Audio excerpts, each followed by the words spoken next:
Now you may remember the benchmarking tools, which we saw back on our start screen. And if we want to take a look at those benchmarking tools again, we can come down to where we see the floppy disk. That's the Files button. And then after selecting on Files, we have the benchmarking area, which is this computer speed. Now, if your bar shows up as being either too slow or maybe minimum, and if I just click where it has computer speed, you'll then be able to see that if it's too slow, it's probably in the reds. If it's minimum, more than likely your score is in the oranges. There's something that you can do in order to help improve the overall performance of your Lumion project. What you can do is if you select on the OK button here, then come over here to Build, go back into your project environment. There's an option here called Settings. And the name kind of implies what it is that it allows you to do, which is adjust the settings of your Lumion project. This first area, which has editor quality and editor resolution. What I like to do is, if I'm working on a slower computer, is I may drop my editor quality down to maybe medium, or maybe set it to high. Oftentimes, I'll leave it at the super high quality, and then just adjust my overall editor resolution down so that maybe I don't have quite as high of a resolution, but I still have fairly high quality on the way that my objects are processed. Or I may go the opposite way.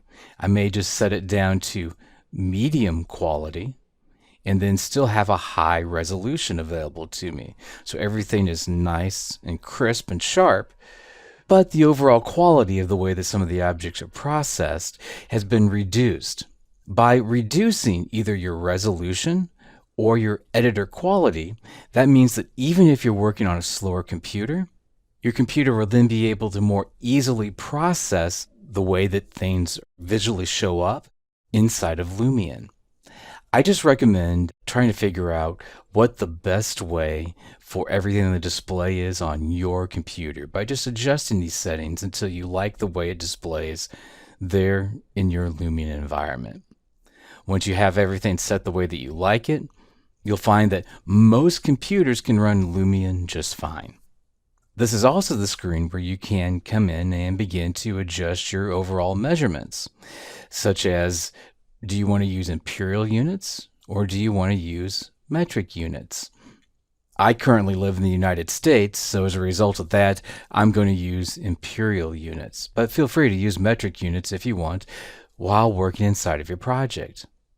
You'll also notice that there's buttons here for high quality terrain, high quality trees, and that affects the way that those objects will display. If they're not displaying at high quality, that means that they may turn out to be a little bit more grainy, not look quite as realistic. But if you're working on a slower computer, that may end up helping you while setting up your Lumion scene.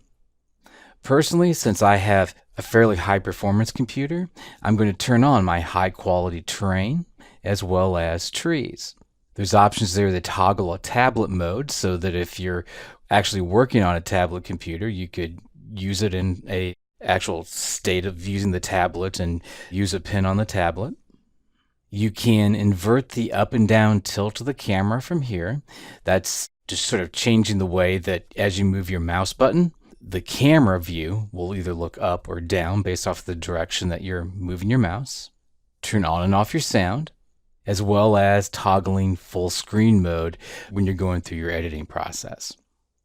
Then whenever you're done setting your settings, you can come down here to OK to finalize those settings.